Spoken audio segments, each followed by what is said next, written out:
looking at our world from a theological perspective. This is the Theology Central Podcast, making theology central.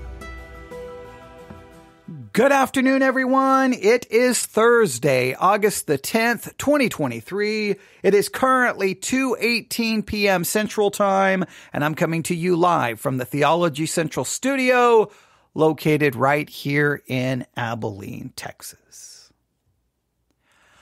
Christianity is in crises.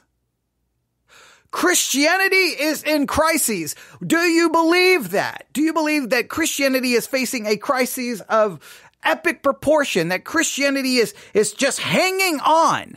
Do you believe there's a crisis facing Christianity? Do you believe that?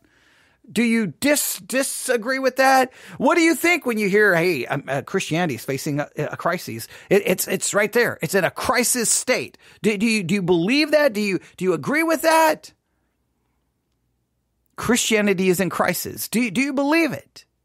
Do you believe Christianity is in crisis? Christianity is facing a crisis. Do you believe it? What do you think? Or do you kind of just shrug your shoulders and like, oh boy, I've been hearing that Christianity is in crisis my whole life, my whole Christian life. I've heard Christianity is in crisis. There was was that Hank Hanegraaff who wrote a book, Christianity in Crisis, when he was dealing with the explosion of the charismatic movement? I think he called it Christianity in Crisis. I think I have the book in our church library. It was Hank Hanegraaff before he converted to Eastern Orthodoxy, but he was warning about the explosion of the charismatic movement and how it was infiltrating the American church and it was doing grave damage. Christianity in crisis. Christianity in crises. How do you feel about that? Now, if I go back through my Christian life, I've kind of just looked through my Christian life and try to think of all the crises that the American church has supposedly faced and been in the middle of, right? Now, in the 80s, when I first became a Christian, I don't really remember a lot about Christianity in crisis. I heard more that young people were in crisis because of MTV and, Iron Maiden and Black Sabbath and Ozzy Osbourne and Judas Priest and, metal and MTV and Madonna. It's the end of everything. And so we're all going to die. Okay. So we need contemporary Christian music. And then others were like, no, contemporary Christian music is the work of the devil. And others like, no, it's an alternative. And no, don't do that. And so it was more about Christian young people facing the dangers of dancing. I know West Texas, I'm telling you, there are literally town ordinances against dancing. Just watch Footloose. You kind of get an idea. I know it's a movie, but there was a little bit of reality to it. All right. So Christian young people were in crisis because of how culture was so filled with temptation and violence and sexuality through MTV. And then we hadn't gotten to the 90s and the video game crisis. So it was more that not Christianity is in crisis, but Christian young people are in crisis because of MTV and heavy metal and whatever the case may be. We hadn't really got to the explosion of rap, so that really wasn't the issue yet. The Atari wasn't seen as a major threat to Christian young people yet. So it was more about sexuality, premarital sex, that type of thing. There was a lot of discussion about suicide. That was kind of what I don't remember much about Christianity being in crisis. It was Christian young people were in crisis because of what the culture was doing. Then we entered into the 90s. Now, in the 90s, once again, Christian young people were in crisis because of video games. Now, it was Marilyn Manson and it was gangsta rap. And so things were changing there. But I started hearing in the 90s that the church was in crisis. The church was in a crisis, and that what was facing the church was the crisis of seeker sensitive. This kind of seeker sensitive, kind of trying to create a church for lost people, that the church was becoming ecumenical, that the church was now compromising. The church was trying to attract lost people. The church was becoming this place where it didn't want to offend anybody, and that we needed to stand strong against it, and the church needed to be the church and not a circus and not a place for fun, food, and activity, but a place for preaching. And we needed to get back to expositional preaching of God's word. hard and sermons were now too topical and they were watered down, and that so I kind of heard that there was a crisis happening to the church. The church was in crises once again. So I kind of heard that in the 90s. And so now it was a little bit more not looking like, hey, we're in crises because of what the culture is doing. Now it's like the church is entering into a crisis because the church is having these compromises, and maybe too many Protestant churches are now trying to come together with Roman Catholicism. And there was some controversy there. What was the document? Evangelicals and Catholics Together, ECT document. I remember that being a big issue at Grace University in Omaha, Nebraska, and I was a student there. It was discussed and it was a big controversy. So that was happening, but it was kind of like the church was changing, right? The church was adopting these new methods and these new ideas. And so the church of the past was the past, and now it was time for kind of a new church, whether you called it the church growth movement, the seeker sensitive movement. There was something happening. And now some people saying the church was in crises, and others were like, what are you talking about? These churches are exploding. They got 15,000 people. They've got 10,000. What are you talking about that the church is in crises? It's growing so fast. This is a revival is here. Also in the 90s, I started hearing more and more about the dangers of the charismatic movement, which obviously they were probably talking about it in the 80s, but I just wasn't aware of it. And the 90s is when I started hearing about the dangers of the charismatic movement and how horrible it was. I'd encountered the charismatic movement a little bit in the 80s, but I just thought, who would take that stuff serious? These people are insane. I was a teenager. I'm like, no rational, reasonable person would believe that insanity. Those people are crazy. Those people are cuckoo for Cocoa Puffs. Okay. So but then you started realizing in the 90s, no, this stuff is everywhere. Now, other people probably already realized it. I'm just expressing my own personal experience. So I started hearing, I think Hank Hanegraaff, I probably did not come in contact with this book until the 90s. And then it was like, and then Charismatic Chaos by John MacArthur. I think that was produced in the 90s, or at least I did not get my hands on it until the 1990s. So I knew something was going on. It was almost like, hey, there's a large part of Christianity that's going the wrong direction. They're going church growth, seeker sensitive, charismatic, ecumenical. They're compromising. And we gotta stand against it. We cannot be a part of that. We don't fellowship with it. We condemn it and we fight against it. All right. Okay. So got it. All right. So then as we kept moving on, as we kind of got into the 2000s, then there was kind of a lot of things happening. I felt that there was an explosion of Reformed theology. So then it was like the church is in crises because the church has abandoned Reformation thinking, Reformation theology. They're semi-Pelagian, they're Pelagian, they're Arminian. And so I felt that there was like, now the crisis was Reformation theology versus non-Reformation theology.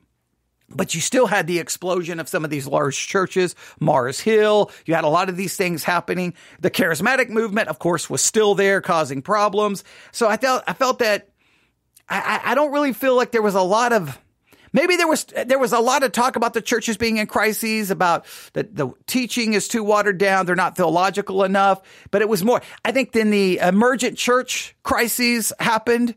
Oh, the emergent church. This is the new crisis. This is the new crisis. The emergent church. This is the issue. This is the issue. All right. So then we kind of went through that. Then as we kind of moved forward, you had the implosion of Mars Hill. You had kind of like, something kind of started changing, right? Something started changing. And I felt, for me, that the new crisis facing the American church, the new crises facing the American church was going to be the political hijacking of American Christianity. That slowly but surely, I felt that the church was now becoming much more focused on culture wars and much more and looking to politics to win the culture war.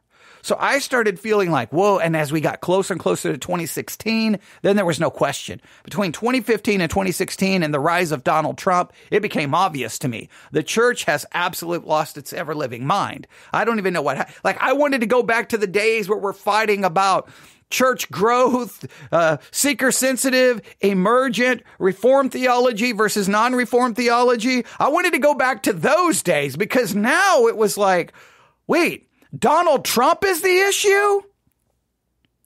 Wait, make America great again? Wait, win the culture wars? I'm like, what the church is turning into, an arm of the Republican Party? What is happening here? So slowly but surely, I felt the church was becoming more political, and more political, and more political. And as the church was becoming more political, the culture was becoming more secular. But what the church started offering the people wasn't the gospel, but was politics. So I felt the whole thing was a mess. And then slowly but surely, we then had the rise of deconstruction or deconstructionism, where people were deconstructing their faith and abandoning Christianity. And then we have the de-churching crises that's being talked about. The church is in crisis because everybody's leaving. And then you had the pandemic. Now people are not coming back. Church attendance is down everywhere. So what exactly is the main crisis now? Now, if you ask me, I would say now maybe the major issues, the major crises facing the church today is still the politicizing and the political hijacking. But I would say the abandoning of a proper distinction between law and gospel. I'm more and more convinced that that's been an issue probably for decades, and I wasn't paying attention to it. People, I think now, even within the church, there's a lot of, I don't know, they kind of view church as just another option in their list of options. It's like they're scrolling through Netflix and they're just like, well, I can take it or leave it. I don't know. There seems to be I talked about this many years ago, like a spiritual apathy, a spiritual complacency. Something's going on. I don't know if we can pinpoint exactly where it is, but as we go into moving forward, the indictments of Trump with 78 indictments with a possibility of like over 600 years in prison, with all of his indictments, I think the church is going to become even more politically divided, more politically minded as we move to the next major election. I think that's going to still be a problem. I don't know if people are coming back to the church as churches begin to decline in numbers. I think many churches will have to close their doors. I don't know what's going to happen there. Theologically, I don't even know where the church is right now. Theologically, I think we've become so, I don't know. And then some think that the next major crisis facing the church is going to be the rise of artificial intelligence. That AI is going to be absolutely the crisis that's going to possibly change Christianity forever. I think it's something we have to look at. I think the Pope in January is every January, what is it called? I can't remember what it's called. It's a day where the Pope delivers a message. It goes back to, I think John Paul started it, but it happens in January. And I think this speech that Pope Francis is going to give is going to be on AI, the ethics of artificial intelligence. I'd have to verify that. So someone please verify that. Was it called World Peace Day? I can't remember what it's called, but January. So he's going to be talking about AI. I've read a series of articles on this spiritual crises that we are facing because of the rise of AI. So I don't really know yet how to process that possible threat.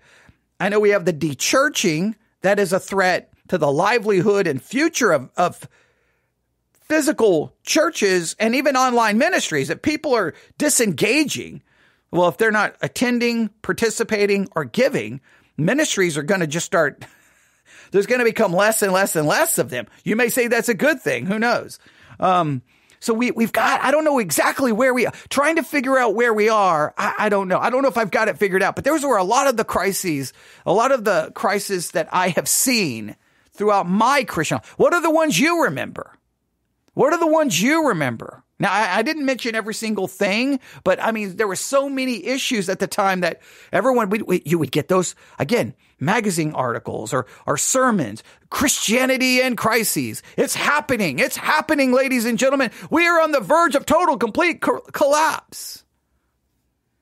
I think where Christianity will always be around. The question is, in what form will it manifest itself?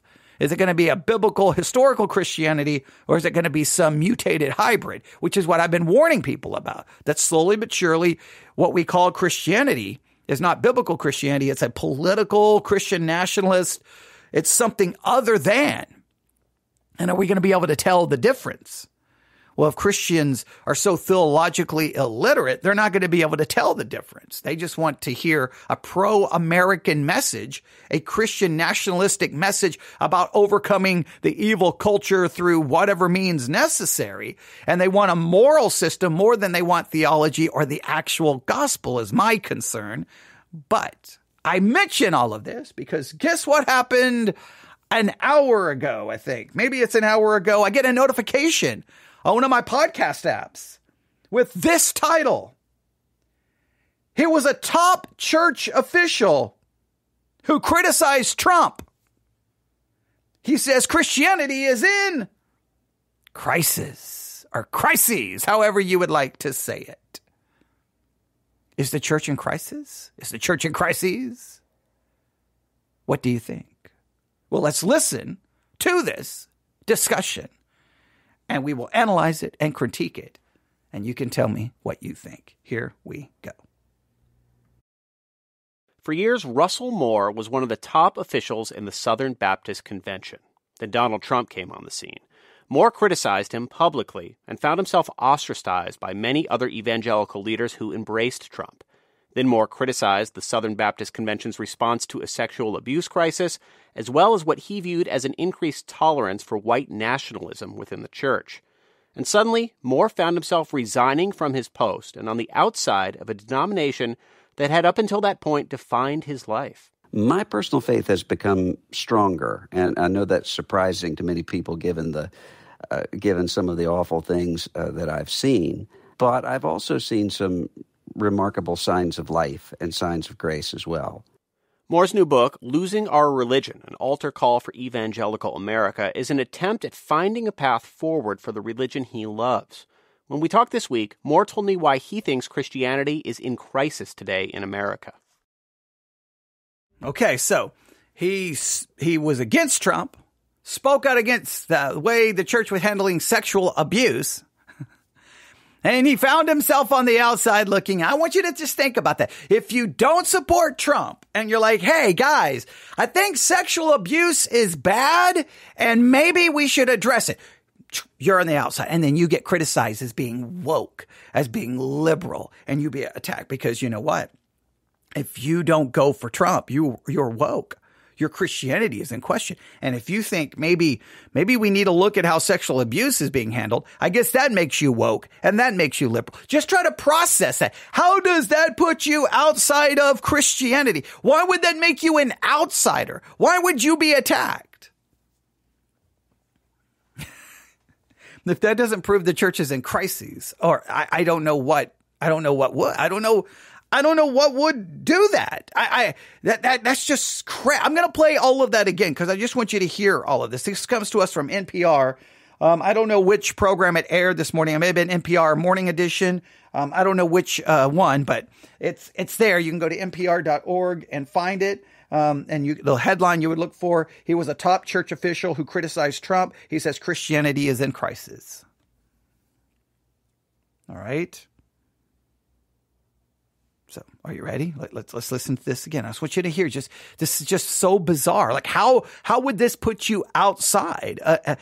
How would this lead you to being ostracized? How would this lead you to being kind of kicked to the curb? How would this make you feel like a stranger in your own denomination? How would this make you feel like a stranger to the evangelical world? But I've said it so many times that from the outside, I may look at a church and go, oh, wonderful. But once I got inside and started hearing the people talk, I would feel like an outsider because I don't buy into their politics. I don't buy into Trump. I don't buy into their culture war nonsense. So I would immediately be an outsider. I don't buy into the Christian nationalism. I condemn all of it. But if you try to explain this to people, you're driving people out of the church because of Trump and Christian nationalism and politics. They're like, you're just woke, you're just liberal, and you're not really a Christian. Okay, well, you keep doing that, and you're going to look around one day, and there's not going to be anybody left because you drove fellow believers out because of your arrogant, condescending, judgmental nonsense because of your political hijacked form of Christianity. I think a lot of the deconstruction led to because of the politicizing of the American church. For years, Russell Moore was one of the top officials in the Southern Baptist Convention. Then Donald Trump came on the scene. Moore criticized him publicly and found himself ostracized by many other evangelical leaders who embraced Trump. Then Moore criticized the Southern Baptist Convention's response to a sexual abuse crisis, as well as what he viewed as an increased tolerance for white nationalism within the church. And suddenly, Moore found himself resigning from his post and on the outside of a denomination that had up until that point defined his life. My personal faith has become stronger, and I know that's surprising to many people given some of the awful things that I've seen. But I've also seen some remarkable signs of life and signs of grace as well. Moore's new book, Losing Our Religion, an altar call for evangelical America, is an attempt at finding a path forward for the religion he loves. When we talked this week, Moore told me why he thinks Christianity is in crisis today in America. Well, it was the result of having multiple pastors tell me essentially the same story about quoting the Sermon on the Mount, parenthetically, in their preaching. Turn the other cheek. To have someone come up after and say, where did you get those liberal talking points? And what was alarming to me is that in most of these scenarios, when the pastor would say, I'm literally quoting Jesus Christ, the response would not be, I apologize. The response would be, yes, but that doesn't work anymore. That's weak.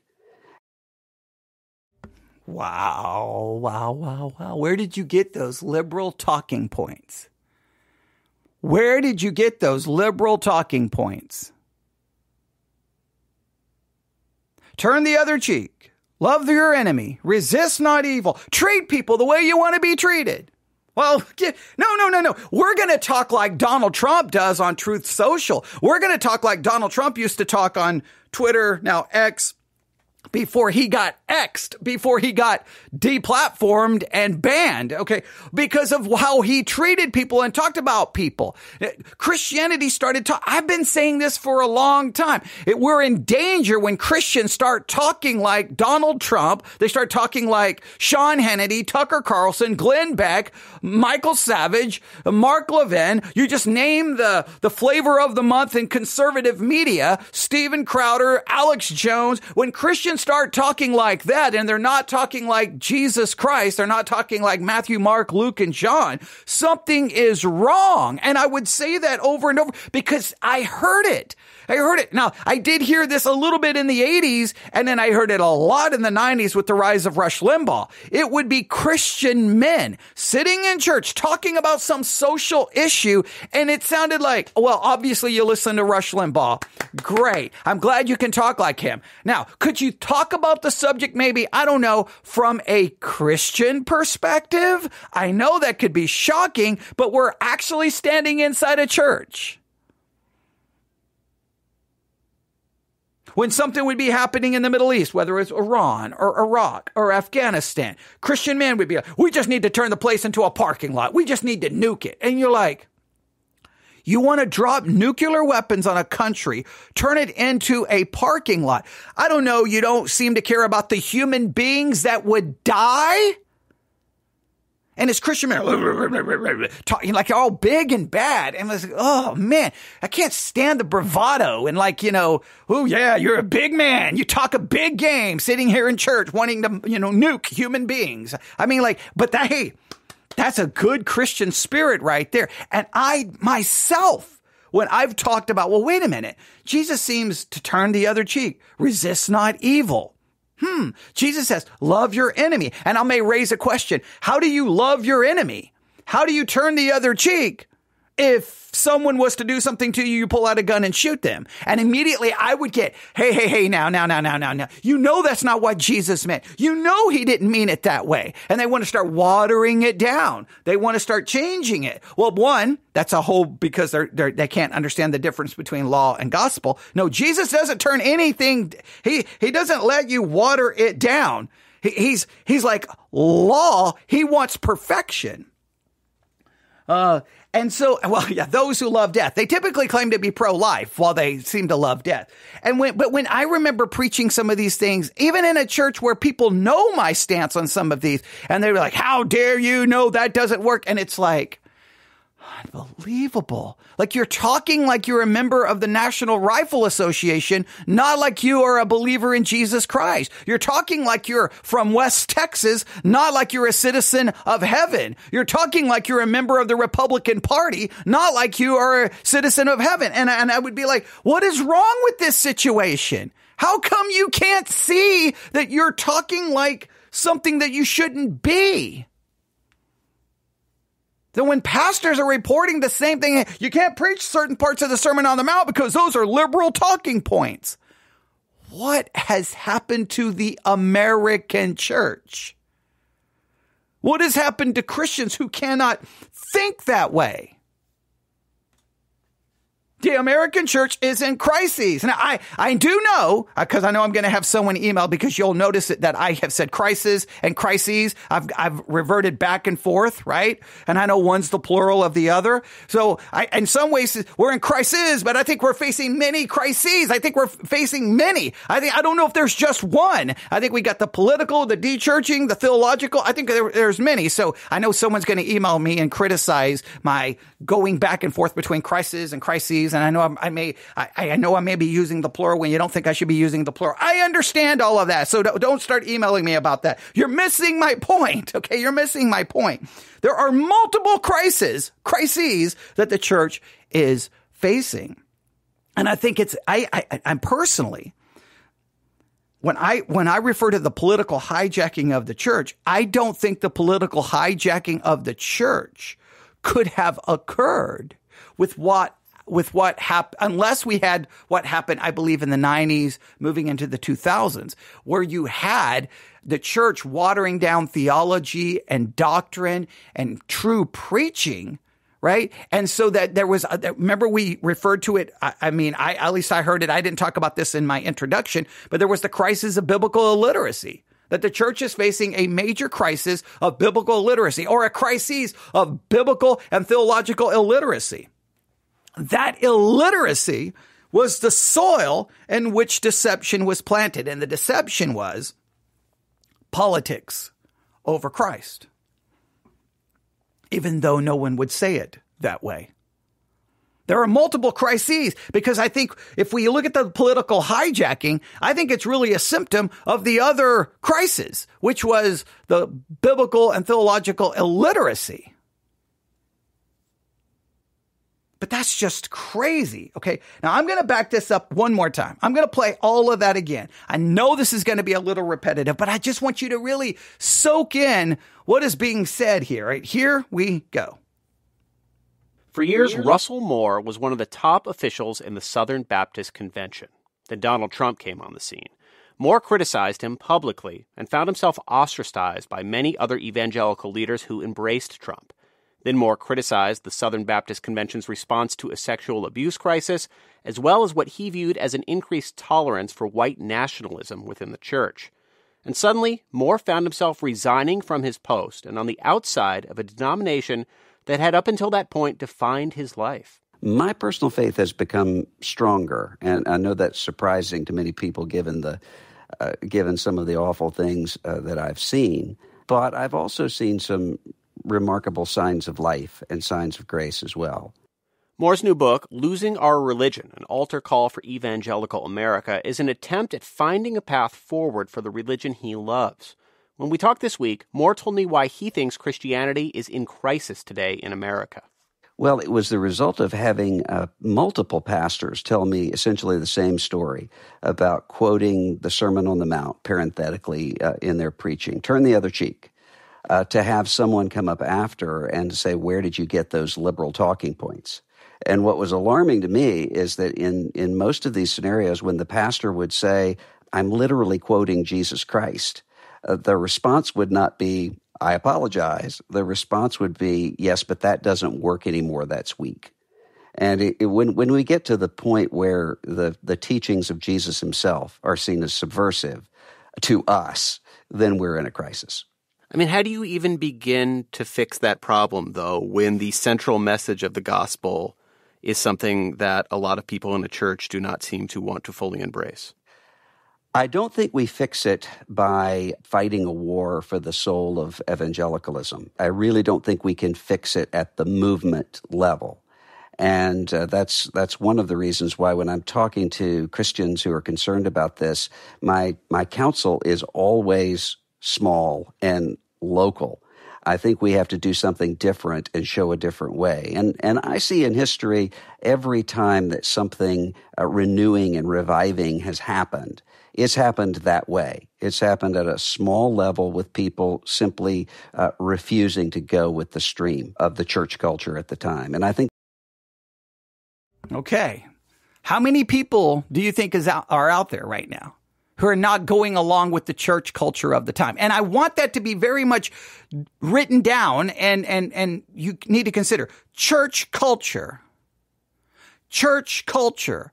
As we talk about and condemn the culture out there, and we tell Christians, don't follow the culture. Don't follow the culture. Be counterculture. Well, what about being counterculture to the church culture? Because churches adopt a culture. Churches adopt a way of thinking and talking. There's a template, like it's coming off an assembly line. Here's church number 1. Here's church number 2. They sound the same, talk the same, look the same, use the same language. We need community. We need all the buzzwords, right? It's like you get a memo and everyone's like, here's the words you're supposed to use. You need small groups, or let's call them community groups. And like whatever you're supposed to use, and everyone buys into it. And I've always been anti-church culture. All right. Good. Okay, good point. Someone just made a point. Turn the other cheek. Is that gospel or law? Very good. It is law. Very good. That's very good. So that obviously the report has already confused law and gospel, but that's very true. When you hear turn the other cheek, that is not gospel. That is law. When you hear love your enemy, that is not gospel. That is law. So someone has been listening to some really good teaching on law and gospel. I don't know the name of the podcast they've been listening to, but they should be eternally grateful and thankful for that podcast. And it should be their favorite podcast. Okay, I'm joking. Obviously, this person, I think they got that idea from me. Maybe. Okay. All right. Maybe not. All right. But the point is there's a church culture, and we have to be counterculture to the culture, and we need to be counterculture to the church culture, because I think most of the time church culture is something other than scripture. I think there's a scriptural quote unquote culture that we should follow, but I think that church culture, it's not always in line with the scriptures. It becomes the culture of the church. It's just, we do this. And whenever you go against that church culture, watch what happens, man. I'm telling you this. They're packing up and they're moving on, and they're not going on up to the east side, or however the Jeffersons theme song goes. They're not moving on up to the east side. No. To the penthouse in the sky. I'm trying to remember the lyrics to that theme song. Okay. But they are moving somewhere else. They're going to move to a church that will give them the church culture that they want and tell you that they're doing so for biblical and theological reasons. No, you're picking because you want a culture. And a lot of Christians want their church culture to be very much American culture. They want their church culture to be very much Republican culture. They want their church culture to be very much the NRA. They want their American cult. They want all of their geographical, they want so much of their culture to be the church culture. And if the church culture doesn't go along with these other aspects of culture they want, they don't like it. All right. Deluxe apartment in the sky. There we go. Deluxe apartment. Thank you. I'm glad I have well-educated listeners who know the theme song to the Jeffersons. Okay. All right. But the point is, if you don't give them that culture, they will move right on up to the deluxe apartment in the sky, and they're going to leave your church behind because they want a culture. How many people will not go along with the church culture that has become politicized? That's where we need to be now. How much is politics part of the problem here? Are there big issues that have led to these problems that aren't politics? Because I think the politics and the culture war aspects of it certainly take up the most attention and certainly play out the most in public. And I just want to point out something. See, he's kind of saying, so how much of this is politics? How much is this something else? That's why I started, the church is in crises. I went with the plural because I don't see the church as in crisis. I think it's in crises. I think the church is facing multiple crises. There are multiple ones. So that's why I went with the plural, even if whether I used it correctly or incorrectly, you can judge me on that. But I was trying to make a very, very valid point. And then as I got into it, I realized someone is going to email me and say, it's crisis. It's not crises. And crises should be, okay, I get all of that. I was trying to make a point. The church is facing crises, numerous ones. Political, attendance, attitude. There's theological, law, gospel. I think there's a multitude of issues, right? AI. I don't think that may not be a crisis yet, but I think it's going to have a profound impact on the future of the church.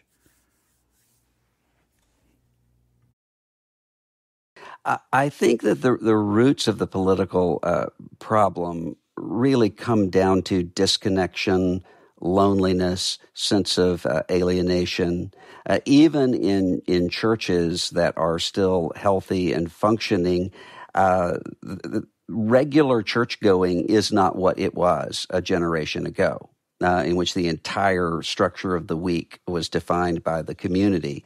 And I think there's a great deal of fear that comes from that. And then when you look around at legitimate concerns often that Christians have about the society around them, but when that's packaged in terms of existential threat, which I don't think is unique to the church right now. I think that almost every sector of American life is seeing this with what Amanda Ripley calls conflict entrepreneurs. People who are willing to come in and say everything is about to be lost and desperate times call for desperate measures. Yeah. To that end, a lot in this book is about what is going wrong.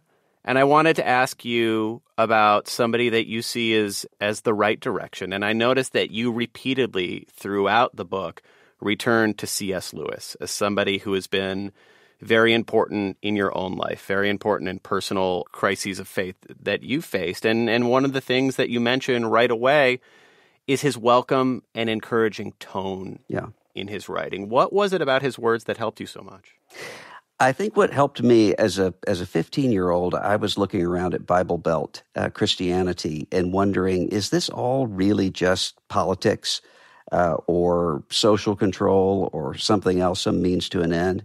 And because I had read the Chronicles of Narnia so many times as a young child, I recognized Lewis's name and on the spine of the book and was able to read it. What struck me was the fact that he very clearly wasn't trying to market to me or to mobilize me for anything.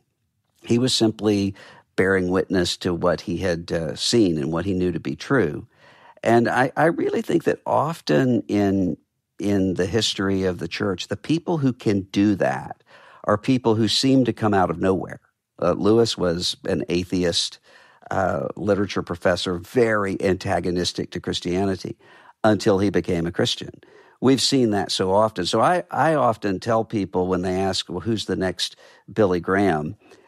The next Billy Graham may not even be a Christian yet and might, as a matter of fact, be a person very hostile to Christianity. We've seen that before. I think you refer to your personal situation as almost accidental exile at points in the book. Yeah. Are you glad that happened? I am not someone who thinks of myself as a dissenter, and I don't like the role of dissenter. I like belonging. I love my community.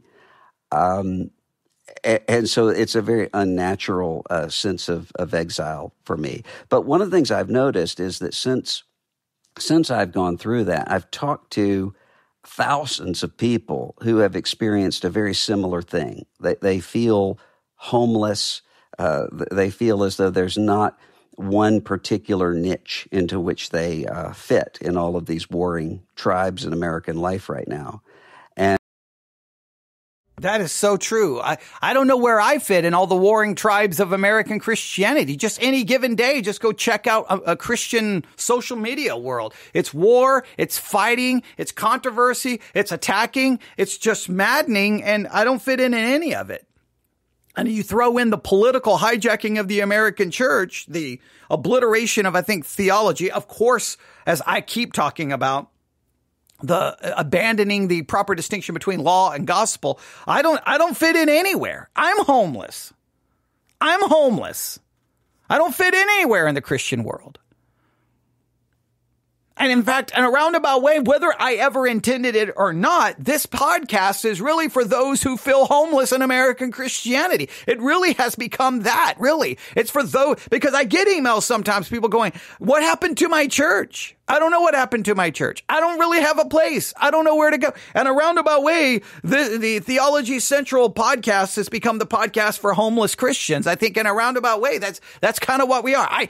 Yes, I have a church. Clearly, it's not very big, and clearly most people don't want what I try to provide. And in some ways, we're homeless because we don't fit in, because people would come into our church and one hand be go like, oh, okay, you're reformed in your soteriology. Awesome. So am I. But then I'm not reformed enough. And then someone else would come in. Oh, you preach this or that. Oh, you're not that enough. We're not enough of anything for anyone. We don't fit in. Our church should just basically be a homeless shelter, right? A homeless shelter for those who feel homeless in American Christianity. The problem is most Christians don't feel homeless. The minority feel homeless. The minority feel homeless, right? The majority seem to be more than happy with the whatever American Christianity is becoming. Now, some just drop out completely. So I've always like, how do I market my, like, I don't do any marketing for my church, but if I had the budget to do some marketing, I think that's what I would do. I would start trying to do a radio ad. Do you feel homeless in American Christianity? If so, it may be worth driving 25 minutes south from Abilene, Texas to Ovalo, Texas, and attend Victory Baptist Church, the place for homeless Christians, the place for theologically homeless individuals, because we don't fit in anywhere. Okay, we don't fit in with anyone. But that's the problem. And so, maybe it works better for a podcast than it does a church. Does it really work for a podcast? I don't know. The only way I would know if it works for a podcast is, could I have enough support for this podcast to keep the podcast going? I don't even know if that would be feasible. But I know this: I'm going to go down swinging and saying I don't want to try to fit into all of that. I don't want to try to fit in, and I don't think there's a way to fix it. I think the only way to fix it, and I kind of agree with Russell Moore here, is just to say, look, you can have that, or you can have this. And this is a completely opposite of that. I'm not trying to be that in any way, shape, or form. All right. There's just no way. And someone said their wife would divorce me 87 million degrees. Okay, that's true. Okay, I see what he's saying. If he was to come to Texas, his wife would divorce him because it's 87 million degrees. It's actually 88 million degrees today. So, just to be accurate. Okay, I'm joking. All right. But the point is, I do feel what he feels. This kind of just like, where do you fit in? And he says that there's lots of people who feel that way. And I think they are out there. But there's a disconnect with, like, I think they all feel ostracized and alone because, in a sense, they find themselves kind of ostracized and alone. I don't think you run into a lot of Christians who be like, hey, you homeless? Yeah, I'm homeless too. I don't think you find a lot of homeless Christians in the same location. I think we're spread out across the country and around the world, where we look at the Christian world and we're like, I don't know what this is anymore. And not only do I not know what it is, I don't really know if I can predict where it's going.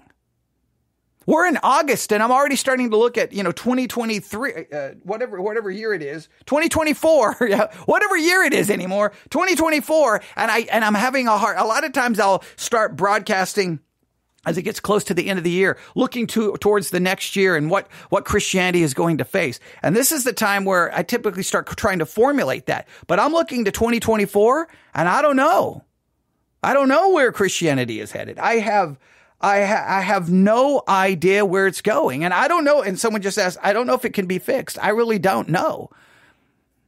I don't think you can fix it. I think all you can do is say there's going to have to be voices and people who rise up, who offer something different.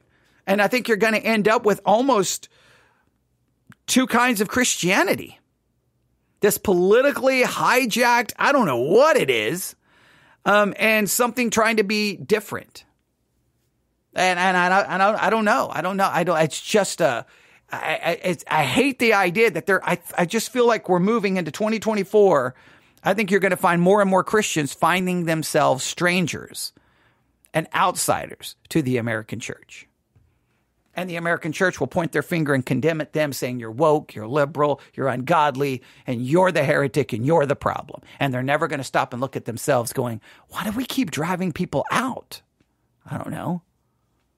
Probably some good reasons if you'd stop and look. Let's let this finish. And again, I think that can be a good thing. That's not just an evangelical problem, though, right? No. I feel like cultural tribalism and political us versus them over everything else is a defining part of American life right now. Mm-hmm. Do you think, and there's a lot to talk about when it comes to that, but do you think there is any hope for the changes you want to see in the evangelical church if this all or nothing political cultural warfare moment continues across the country beyond its community? Well, I don't think the all or nothing cultural warfare is sustainable. I think a lot of people agree with you on that, and yet here we are. Yeah, we are here, but I really do think that it's not sustainable in terms of there's a passage in the scripture that says, beware if you bite and scratch at one another, that you do not devour one another. And I think in American life right now, we're starting to realize we're devouring one another. Yeah. And yeah, you're right. Almost every part of American life is tribalized and factionalized, but it shouldn't be that way in the church. The very existence of the church is to mean a group of people who are reconciled to God and to each other. And from the very beginning was standing apart from those sorts of factions. And so I think if we're going to get past the blood and soil sorts of nationalism or all of the other kinds of totalizing cultural identities, it's going to require rethinking what the church is. And I don't think that's something new. I think it's very old. I think it's recovering a first century understanding of what it means to be the church. Russell Moore, his new book is Losing Our Religion, an altar call for evangelical America. Thank you so much. Thank you.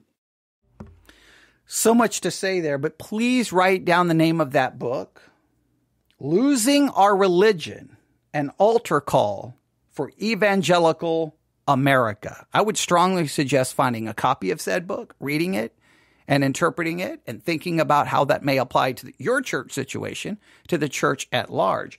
Someone in the chat said, culture influencing the church more than the church can influence the culture. It says, I think I read that in a book somewhere. I used to say that every week when we began our series in the study of Corinthians. I would tell everyone Corinthians is a letter written to a church located in a city.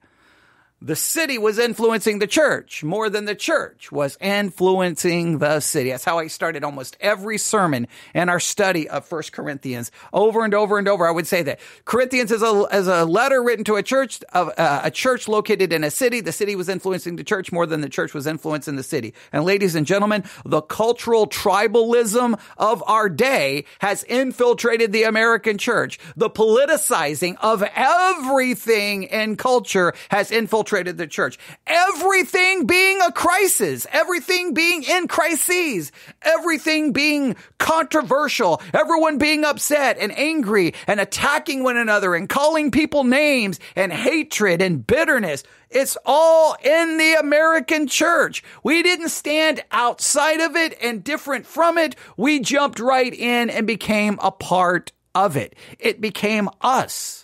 And I remember saying, if you go back and listen to some of the podcasts I was doing right at the very beginning of the pandemic, right at the beginning of the pandemic. I said, this is an opportunity for the American church. This is going to disrupt church as we know it.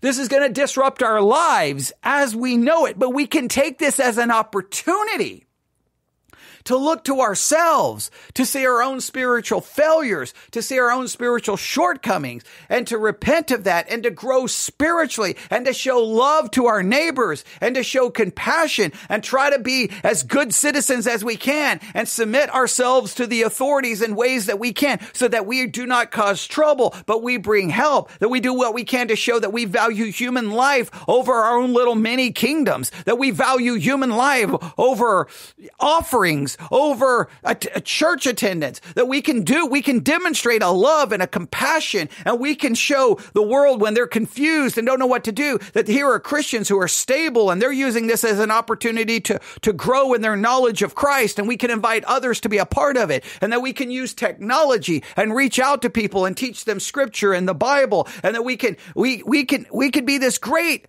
shining example. And it turned into absolute absurdity, fighting and arguing. We're going to prove a point, and I'm not going to wear a mask, and I'm not going to do this, and I'm not going to do that, and it's a conspiracy, and they're putting, microchips in the vaccine is connected to 5G, and when they turn it on, we'll be under the control of the Antichrist. And it was just insanity and conspiracy and fighting and calling people names and attack, and it's like, well,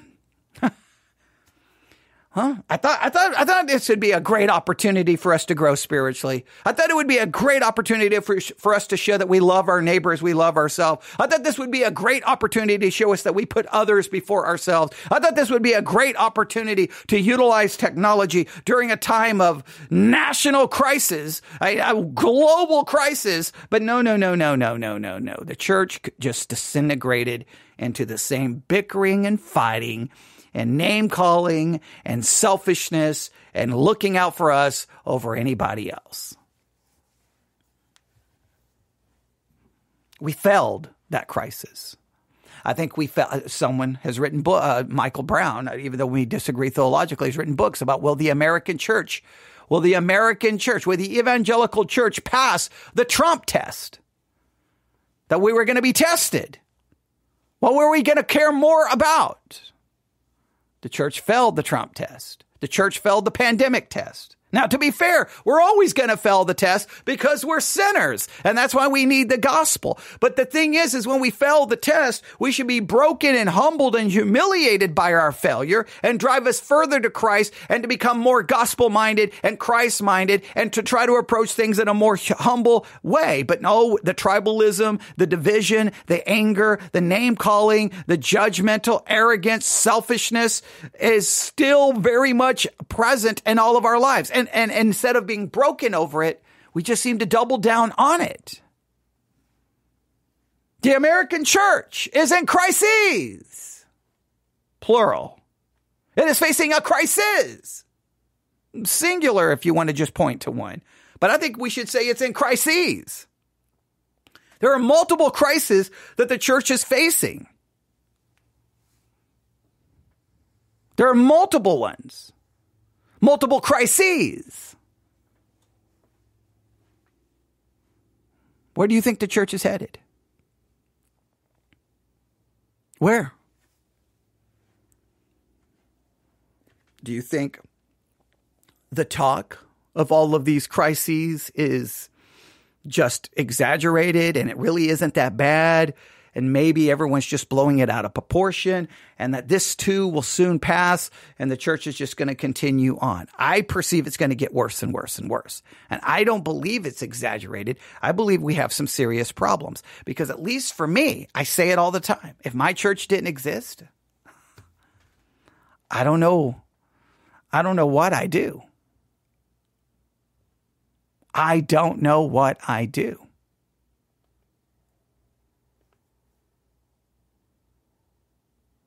I don't. When I look at American Christianity, I do feel like an outsider. When I turn on this microphone and talk about what's going on in the Christian world, I know every single time that I'm approaching it from a way that most are not going to agree with. that I'm going to be the weird one, the outsider, that here's Christianity and here's Theology Central. And I hate that. And I mean, now my personality likes being the outsider, but in this particular case, I would like to feel like that I'm somewhere connected with fellow Christians.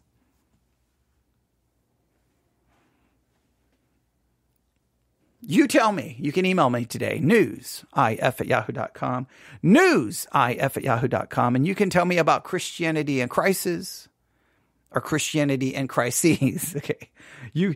I'm really emphasizing the singular and the plural there, trying to make a point. And I have to, in some ways, I didn't want to explain the point I was trying to make, but I knew someone would be like, crisis or crises? When should you use it? Should you ever use it? Don't ever use it. And there's all the rules about when to use it, not to use it. And I'd probably violate all of those rules. But I was purposely trying to make a point that I don't know if there's just one crisis.